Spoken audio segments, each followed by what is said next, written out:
All right. Well, good morning, good afternoon, everyone. Welcome to this new webinar. So today I would like to try something that I haven't tried before, and that's to set a map of the current main machine learning frameworks. And by machine learning, I mean both the traditional machine learning and deep learning. I took it at the bigger definition level. And I tried to represent the state of things using GraphViz, that is a graphing tool, and it might be a bit hard to see on your screen sometimes because the font might be a little small. So I really encourage you today to follow along on your machine if you can. So I just pasted in the chat the link to the site for today's webinar. And on the webinar page, if you click on slides, that will open a Reveal.js presentation that might be useful to you for some slides. And I am pasting in the chat as well the link to the slides. So I will try to talk about current machine learning frameworks, and I will take this at a very high level. So I'm not going to present some code. And I'd like to start with a couple of disclaimers. So it's a very fast evolving field. So what was true yesterday is totally outdated today. So that means that what I am presenting here is probably going to be all wrong tomorrow. And some of you might actually already think that it is all wrong because a lot of the content is somewhat biased and subjective because I am presenting things from my own perspective, and other people with different experience coming from other languages might see some of it differently. Finally, I tried to present really a lot of frameworks, but of course, it is impossible to present a perfectly exhaustive map. So I have focused on the very popular frameworks, the ones that are the most used, the ones that seem the most promising or the most interesting. But I have limited myself to 3 very popular languages, Julia, R, and Python. And those are languages that are very often used when doing machine learning work, but they aren't the only options. So by selecting those 3 languages, I have taken a certain decision about the scope of this map. At the end of the day, what frameworks you choose to use is really up to you, up to what works best for you and what you prefer. But note that I did say frameworks because I think that trying a number of approaches and learning various tools is really informative and really useful. So I encourage you to try new things, to not stick to a single tool, and to try, if you can, to learn multiple frameworks. And the last thing that I'd like to say about the scope of this map is that I have very purposefully limited myself to open source tools because a lot of what I'm going to present is somewhat subjective, but I have the very strong belief that open source tools really have countless advantages, and there is actually quite a lot of evidence about the benefits of those over proprietary tools. So let's get started by making clear the 2 fields that I'm going to talk about. Because when we say machine learning, we often refer to 2 different things. And yes, the recordings will be posted on YouTube. And there will be a link directly on the site once it is processed and updated and all that. So when we say machine learning, we often mean 2 different things. The traditional machine learning that has been done for quite a while. So those are computational statistics, predictive analytics, things that you learned at school years ago. And then there is deep learning. Deep learning being really artificial neural networks and techniques that are much more modern, much more computationally intensive. And I really consider these two totally different fields, and they require two totally different types of tool. So the very first thing that you need to do, of course, is to be very clear as to which of these two fields you are working on. So if you're doing something that's more modeling and stats oriented, some Bayesian statistics or naive Bayes, some clustering, ensemble methods, model selection, decision trees such as random forest, this is traditional machine learning.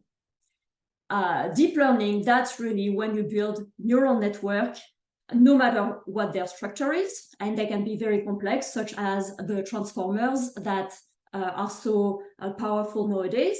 But for this, you will need some frameworks that will allow you to build a neural network architecture, to conduct some neural network operations so that you can do a forward propagation through your network, and some automatic differentiation, which is the calculation of the gradients by the machine for the back propagation process, and a number of optimization functions that will allow you to tweak all of your parameters to improve them at each forward and backward pass through your neural networks. So two totally distinct fields. And then, as I mentioned earlier, the three languages I decided to focus on are Python, Julia, and R. So this is where some of the maps might be a little small, and I apologize for that. So feel free to ask for the link to the slides again so that you can follow on your machine. Here are a number of very popular frameworks, the name of which are probably very familiar to you. At the top of my graphs, I have what I have called traditional machine learning to distinguish it from what I have at the bottom of my graph, which is deep learning. So top and bottom are really two different sets of tools, and they're not interchangeable. You would use one or the other, or not that you can use some traditional machine learning tools to prepare your data before you then do some deep learning. So you might use them in combination when you do deep learning, but they are absolutely not equivalent tools.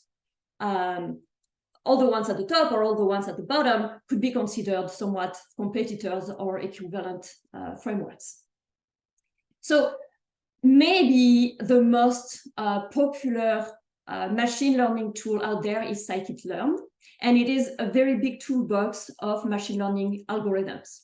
And note that I have a lot of links on those slides, both in the text, but also mainly in these maps. So whenever you click on one of those nodes in those graphs, whichever node we're talking about, you will have a link to either the GitHub repository of the website of the framework, the package, the language, etc. At play. So later on, don't hesitate to follow these links and look a lot more closely at all this, because in an hour, I have to, of course, keep it very superficial and high level. My whole idea is really to guide you through this map and then let you work through it to figure out what works for you and what you want to learn. So machine learning, scikit-learn, probably the most popular. When it comes to deep learning, everybody has heard, of course, of TensorFlow. It was the leading deep learning framework for quite a lot of years. It has really faded in the background because Torch, notably PyTorch, which is the API for Python, has really gained in popularity tremendously. Then you might have heard of JAX, which is the kind of the successor of TensorFlow. It is developed by Google as well, and it's really is where Google is injecting its research and development. TensorFlow, I think, is going to slowly die out. And then there is Keras, which I'm sure you've heard a lot about because it is a high-level API, which makes doing deep learning much, much, much easier, but also more limited. And it is a very easy entry into deep learning, but as everything that is very high level, it doesn't allow as much options and hacking as tools such as TensorFlow or Torch. So as I've mentioned many times, because that is so very, very true, it is a very fast evolving field. So there was, for instance, a framework that was also very big, MXNet from Apache, that I had put on the map just last week, and it was retired a few days ago. So from 1 week to the next, things can really change, and now the MXNet Apache has this big banner project retired. So it's really all of these maps are going to be outdated very fast. That's just the how daunting the field is, but that's also very exciting because that means that a lot of development is being done constantly, and that's daunting but really fun and interesting.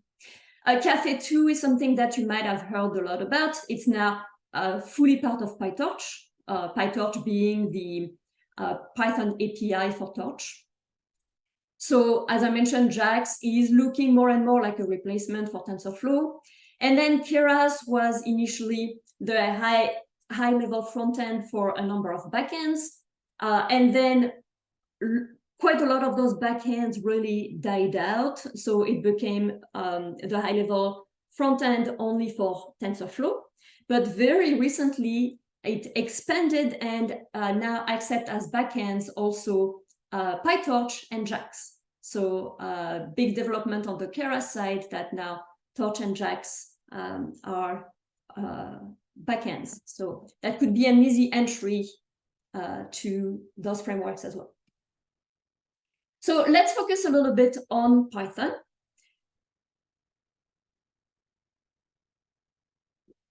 So all of these very, very popular frameworks were actually written for Python. So Python is very big in the field of machine and deep learning. However, it is worth noting that they were not written in Python because Python is a very slow language.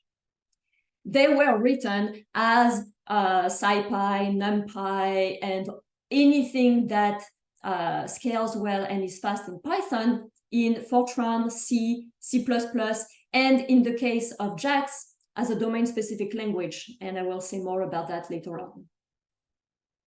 Now, if we look at the Julia side of this map, all of those classic packages, I mean frameworks, I should say, because they're often big libraries with several packages, with the exception of JAX, are fully available to Julia thanks to wrappers. It's very, very easy in Julia to write wrappers for other languages, and Julia interacts very easily with R and Python, so it's very easy to port anything written for R or Python into Julia.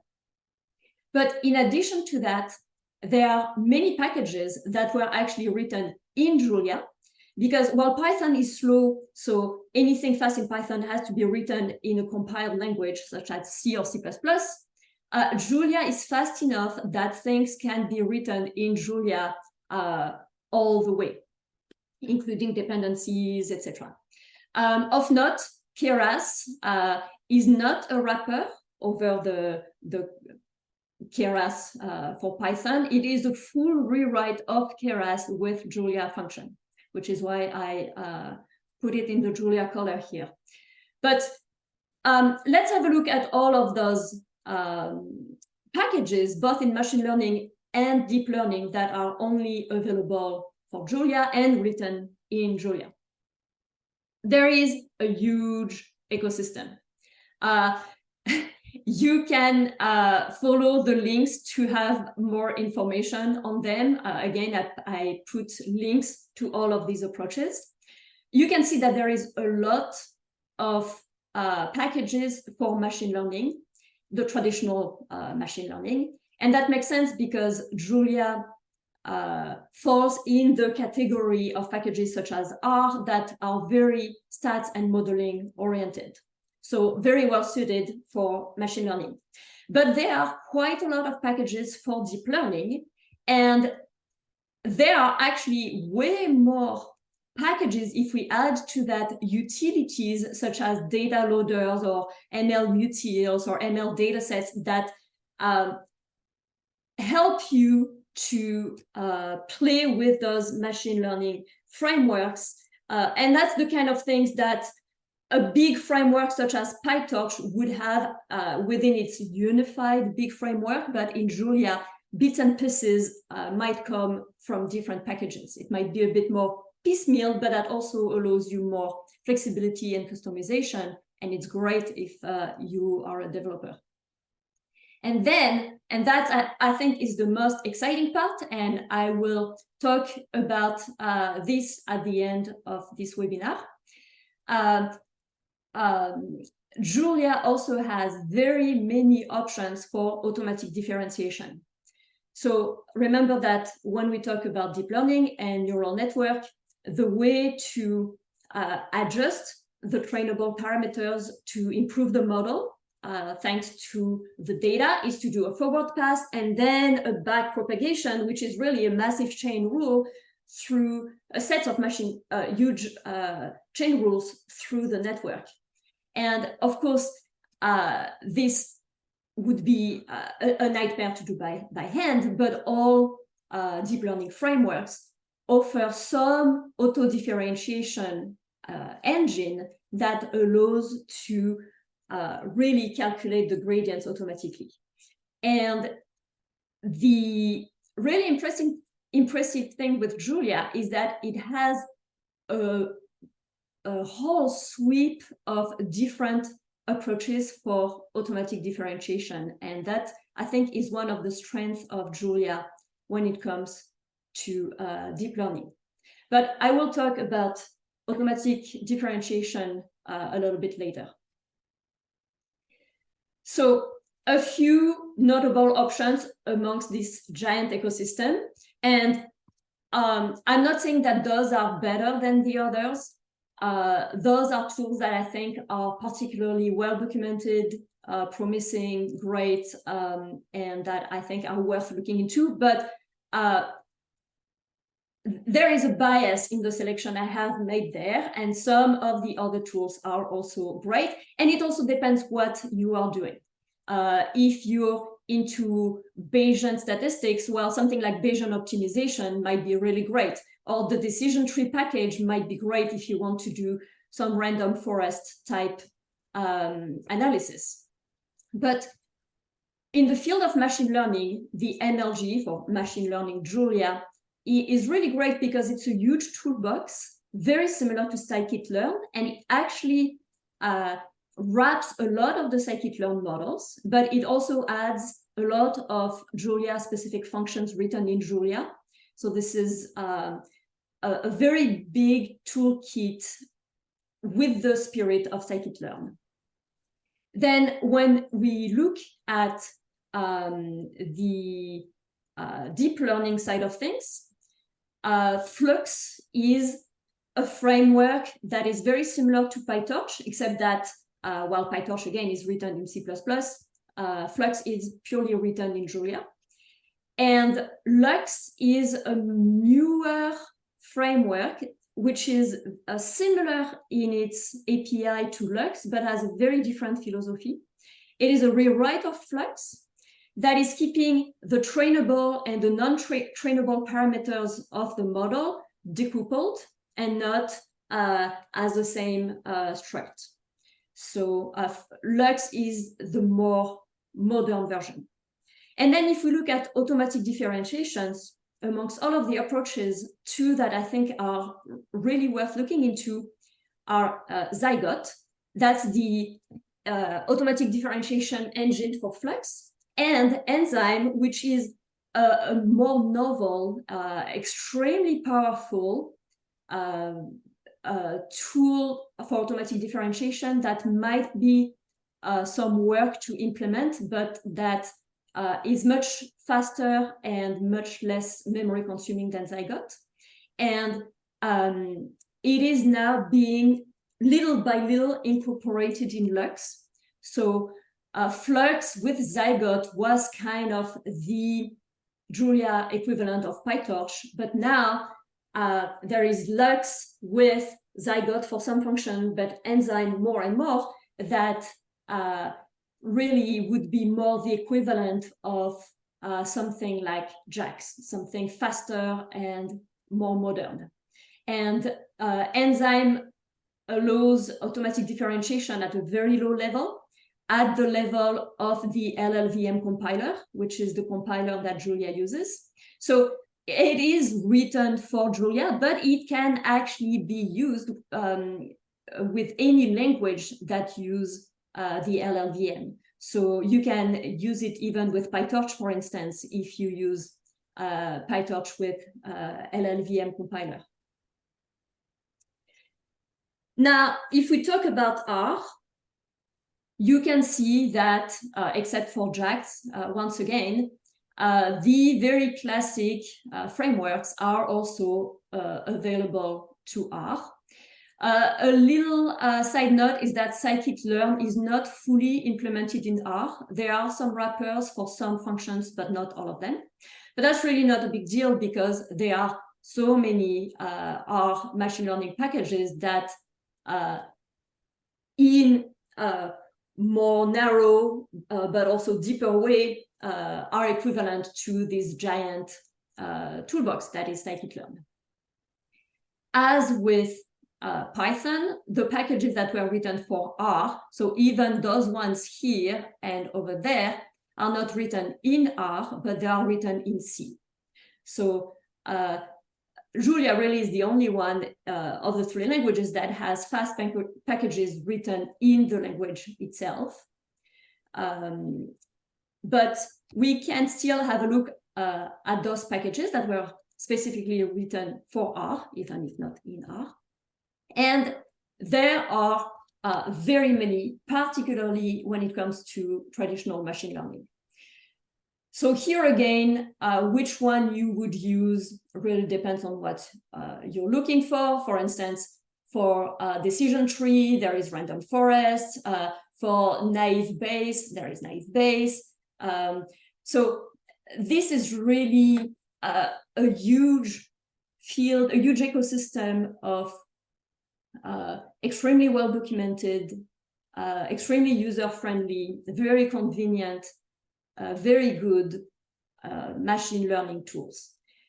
Now, surprisingly, there are quite a lot in the deep learning section. And I say surprisingly because really R is very slow. It's even slower than Python. And even if R packages are usually written in C, R remains very, very slow. So for machine learning, it's usually okay, because machine learning doesn't need an insane amount of data usually and doesn't require a tremendous amount of computing. But neural networks, to get any good result, you need big models with a lot of neurons, a lot of data, huge computing powers, lots of GPUs, and really R, even with packages written in C, really doesn't shine there. So if you know R, and if you don't need to build giant neural networks to do some very performant type of deep learning, there are lots of options and they're good and they work. But if you need some heavy deep learning machinery, R is not a very good option. There is one, so same thing, you can click on the various nodes to get to the page corresponding to these tools and learn more about them. But in addition, there is the CRAN task view for machine learning. So CRAN is the repository for R, the various versions of R and all of the R packages. And it has a number of task views per domain. And the machine learning one will cover a lot of these packages, because there are so many packages. R is the one language where you will find by far the largest number of stats and modeling packages. But so it can be a bit overwhelming to know what to use. Of course, the literature and your peers are going to also be of huge help here, but this can be a good reference to navigate this big field. So if we sum up a little bit, the three languages that I selected for this map, they all have strengths and weaknesses. Python has a huge user base. It's one of the most, if not the most language, the most used language nowadays. It has very mature frameworks. It has beautiful APIs. It is also easy to scale on GPUs. However, as I mentioned, it needs other languages to actually acquire speed, because Python itself is slow. And sometimes when you want to scale things up through some novel method, as is the case with JAX, and I'll talk about that later, the fact that Python itself is slow can still bite you, even if you can write fast packages or domain-specific language. Julia has the advantage that everything is written in Julia, so it's fantastic for developers. You don't need to learn multiple languages to write new packages. Some of the tools are really at the edge of research. For instance, when it comes to automatic differentiation, there's really a lot going on. There are countless packages being created constantly, so people are constantly trying to push things, and that's quite amazing. However, while it's great for developers, it might not always be the smoothest for the end users. Some of these packages that are really at the very edge and that are developed by a small user base can also be very buggy, can be very poorly documented, can be really hard to figure out, and can be sometimes very hellish. So amazing strength, but also definitely some weaknesses. And then when it comes to R, for the machine learning part of things, it is incredibly user-friendly, super well documented, countless packages. It's really amazing. But then the giant weakness here, and that's really a big sore point that I think should rule out R when it comes to deep learning, is the speed. Very, very, very slow, and also how to scale, how to parallelize. So yeah, that's just how it is, very slow. So this is subjective. This is my little summary. But I think that all those options are good and worthwhile, except for R in deep learning. I initially had okay, good, and excellent. And depending on what criteria I considered, I kept switching from good to excellent, because one was really excellent for end user, or the number of packages, but then it was not so good for something else. And so I think they're all good with different trade-offs. And I think that this is more useful to decide what is more pertinent to what you're doing. But I think that 5 of those 6 boxes are very reasonable to dive into. It's just this one that I would caution against. Now, amongst all of those frameworks, I decided to, I called it framework speaks, but it's not exactly that, because lots of other frameworks are great, but I decided to emphasize in particular some options. And in the case of machine learning, the peaks are for ease of use, smooth end user experience, popularity, great documentation. And so really scikit-learn, or the somewhat equivalent NLG in Julia, are amazing because they're just big toolboxes of all the classic algorithms that you might want to use if you want to do something fairly standard and classic.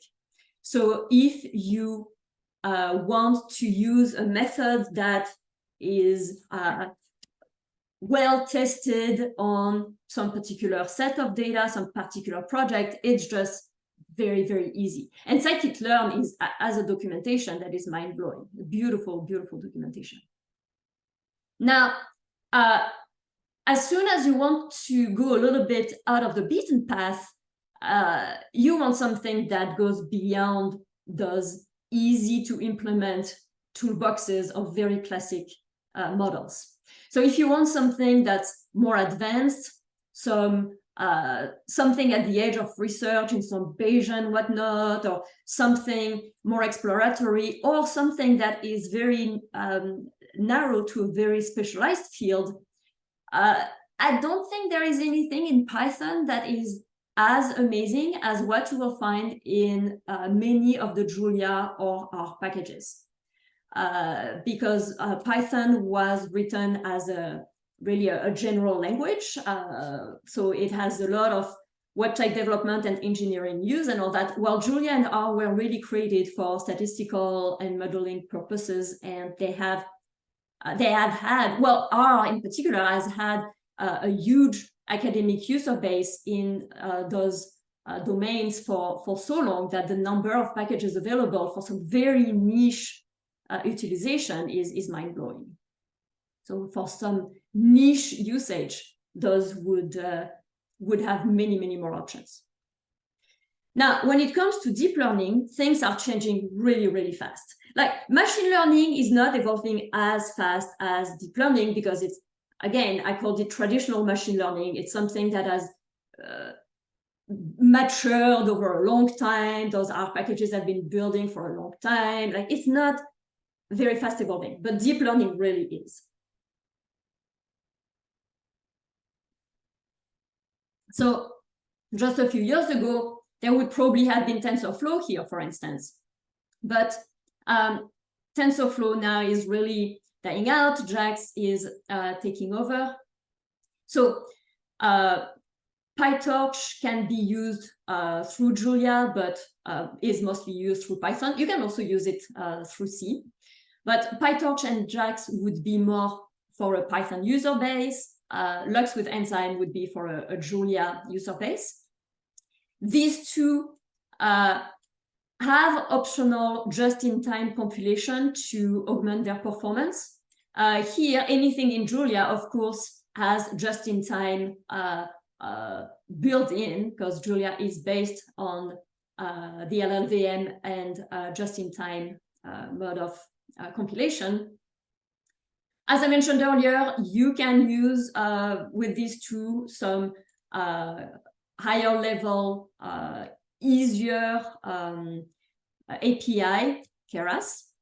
For JAX, JAX is a domain-specific language, so it's kind of NumPy-like, but you have to write pure functions, meaning that the functions have to always be reproducible no matter the context. So it's not at all an object-oriented program. It's much more a functional program.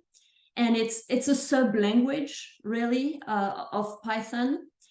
And it can be a little difficult and daunting, but there are a number of packages that build onto it that make it a bit easier. And also, JAX is really the equivalent of the torch.nn, like the neural network part of PyTorch, but PyTorch also has all sorts of function and all sorts of other libraries that build on torch.nn. And these things, if you go the JAX route, can be implemented in JAX. So you can do everything in JAX, but can also be done through some other packages such as Flax or Equinox that kind of build a neural network on top of JAX. JAX really is a sophisticated automatic differentiation method that allows to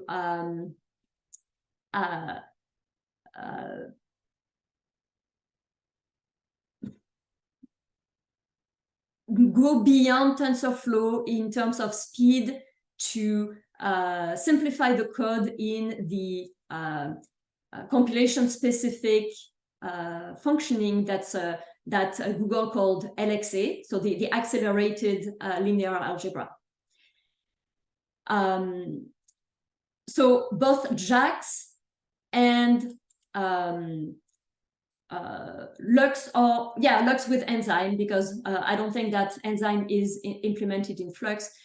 They have very high performant automatic differentiation, much more so than PyTorch.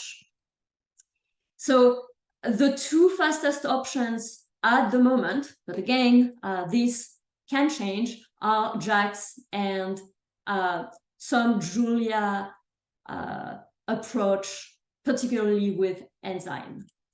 PyTorch falls a little bit behind in terms of speed, but PyTorch offers this unified framework, all very easy. It's very easy to learn. It's all written in Python, so it doesn't require to learn this domain-specific language in the case of JAX, or if you don't know Julia, if you want to go that route. So PyTorch hasn't died the way TensorFlow seems to be dying.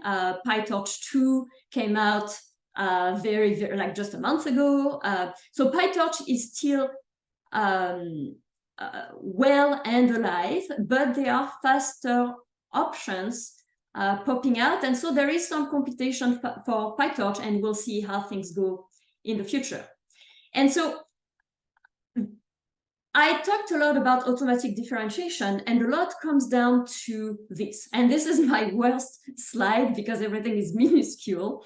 So hopefully you can look at it on your computer. And this really, all I did here is turn this very good blog post by, if I can, sorry, my computer is very, very slow due to the running of Reveal, and I cannot click on the link, but the link is there. You should be able to click on it. Christopher Rakokas wrote a really great blog post that has been very popular for years. It's a few years old now.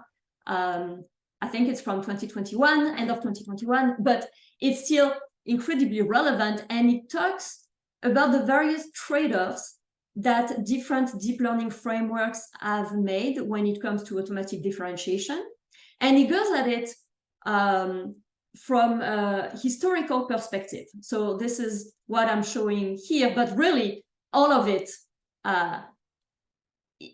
comes from him, and he explains it very well in this post that I suggest you read. So TensorFlow kind of came first, and they had the static graph. So users had to build a static graph that were then sent to this accelerated linear algebra to do the backpropagation. So that's easy to optimize once you have a static graph, but of course it's incredibly inconvenient because it's not written really in Python. It's some kind of DSL language written by the user to create those static graph. So efficient, but very inconvenient. And then PyTorch came about with those dynamic graphs or tape-based method where during the forward pass, as the all of the operations are being performed through the neural network, the operations are being cached and attached to the tensors. Tensors in PyTorch are the equivalent of an ND array in NumPy. So it's this multidimensional array that allows to conduct vectorized operation. All of the operations are being attached to the tensors as the chain of operation during the forward pass progress, and then the automatic differentiation just reuses that to do things backward during the backward propagation.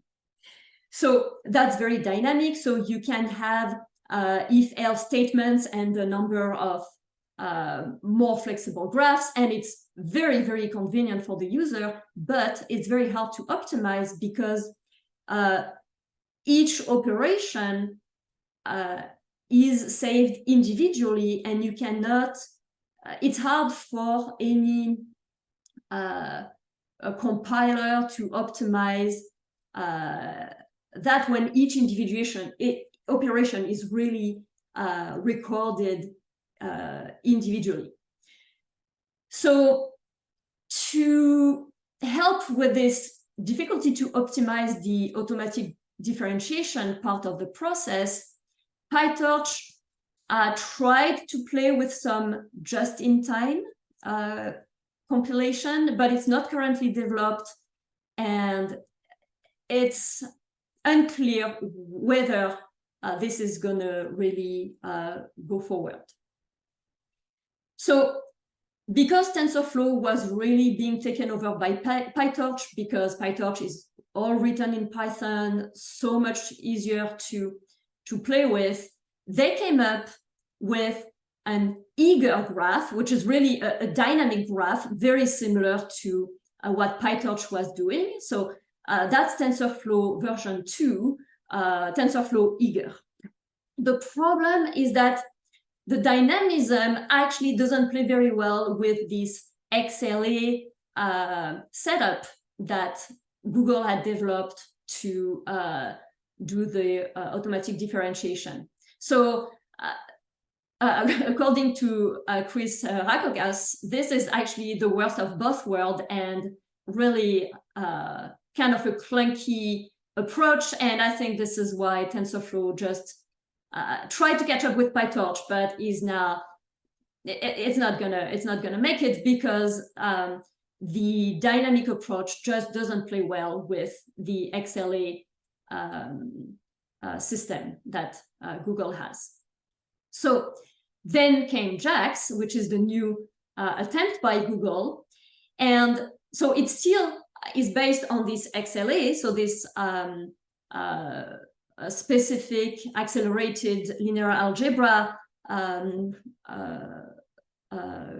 approach, but this time only a sub-language, so this domain-specific language is used, and so there is a limited dynamism here through non-standard interpretation. So it's it requires the user to restrict itself to those quote-unquote pure functions, and the dynamism is actually quite limited. Now, PyTorch doesn't suffer too badly from the fact that it's hard to optimize their strategy, because the automatic differentiation part only takes a fraction of the overall time of the training of a neural network.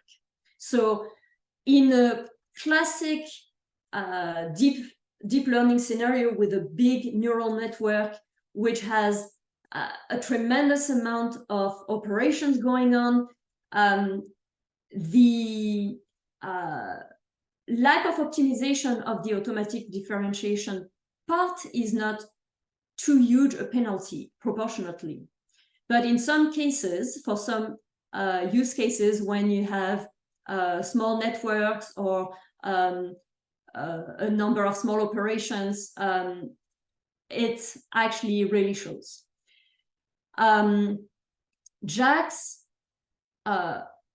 even if it's not fully dynamic, also doesn't suffer greatly because there again, in a very classic deep learning framework, you usually don't have a lot of if-else statement and you don't need full dynamism usually. It's often very well established what the structure of the network is going to be, how the flow of the data is going to be. There's not a lot of finicky control flow involved in a normal neural network. So that's why PyTorch and JAX are fantastic options. But people who want to have full dynamism and don't want to have those limitations, and those are the Julia users who try often to use neural networks in a context of some more linear algebra related type of work rather than strict machine learning, strict deep learning.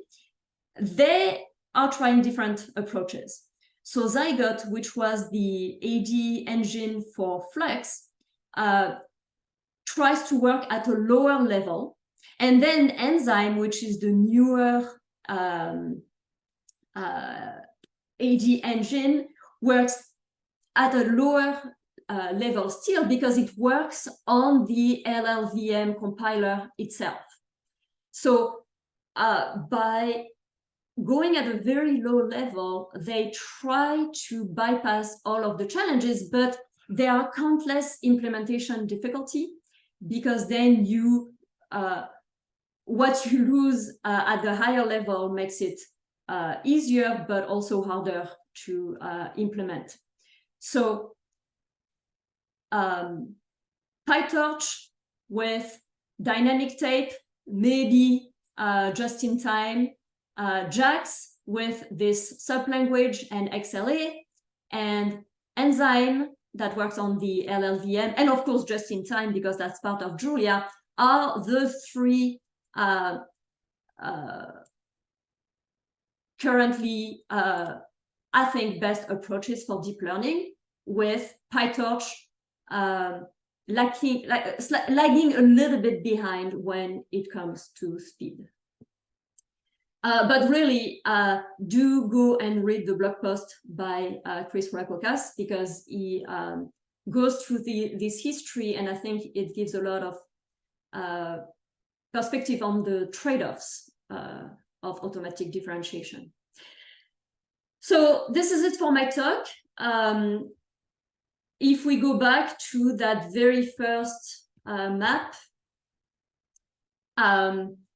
well, for machine learning, scikit-learn is great and can be used from all languages. In R, tons of options. Julia as a wrapper to scikit-learn, but also as this MLG that implements some of scikit-learn and has Julia functions. When it comes to deep learning, Keras makes things easier because it's higher level, but it's more limited. TensorFlow still out there, but on its way out. Torch still huge. JAX very, very promising, very fast, but has some downsides. And then some Julia packages that if you want some very specific, very cutting edge automatic differentiation, or if you're into Julia, are absolutely great.